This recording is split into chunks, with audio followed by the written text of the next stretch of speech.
Considérant que le hip-hop est une discipline d'art et de recherche portée par le croisement des cultures, depuis le début de mon parcours, j'ai toujours refusé les clichés, les cases, d'être dans une case.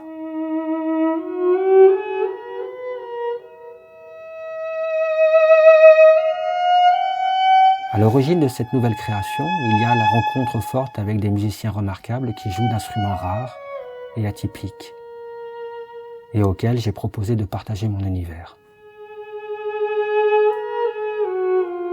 Le thérémine, par le fait qu'on ne le touche pas quand on en joue, c'est le corps du musicien qui devient l'instrument. On a un lien direct avec le son, et c'est vraiment le mouvement qui crée ce son, donc c'est une dimension quasi chorégraphique de la musique qui est vraiment intéressante. Ma relation avec le cristal est une relation très sensuelle, parce que c'est un instrument à friction, on joue les doigts mouillés, on caresse, l'instrumentiste est directement en contact avec les archets de verre, et la vibration passe par le corps et l'instrument. Donc c'est vraiment une fusion entre le musicien et son instrument. Il y a une relation très puissante parce que c'est tout un instrument de 60 kg qui vibre avec mon corps. Je trouve que c'est une très belle métaphore avec la danse.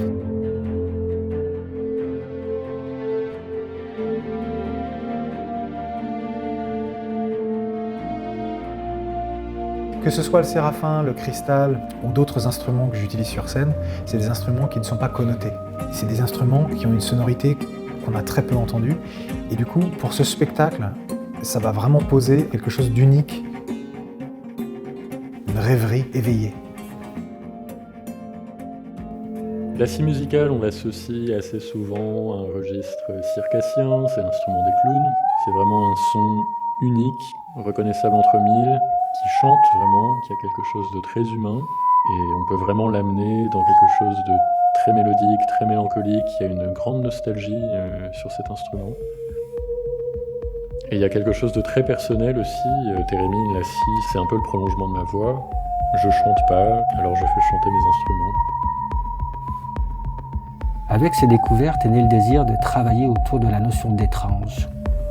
Étrange poétique, d'insolite, de cet hors du commun qui engendre beauté et poésie, et de renouveler le dialogue entre la musique, la danse et la scénographie.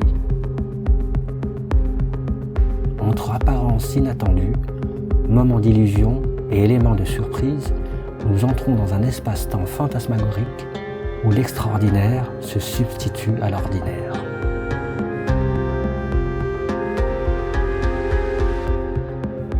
La danse est portée par 6 danseurs singuliers, issus des esthétiques hip-hop et contemporaines. Les musiciens seront sur scène aux côtés de ces mêmes danseurs, imprégnant de leur virtuosité et de leur personnalité, un spectacle qui sera le reflet de nos échanges et de nos émotions, à la fois baroque, intense et surprenant. Le travail avec Kader, c'est vraiment très très intéressant. Il a une approche très intuitive de la construction du spectacle. C'est un ensemble finalement très hétéroclite, on a des éléments qui n'ont presque rien à voir les uns avec les autres. Quand on regroupe tout ça, ça donne quelque chose de finalement très cohérent. On a tous quelque chose à se raconter, à partager, et c'est des émotions artistiques très fortes.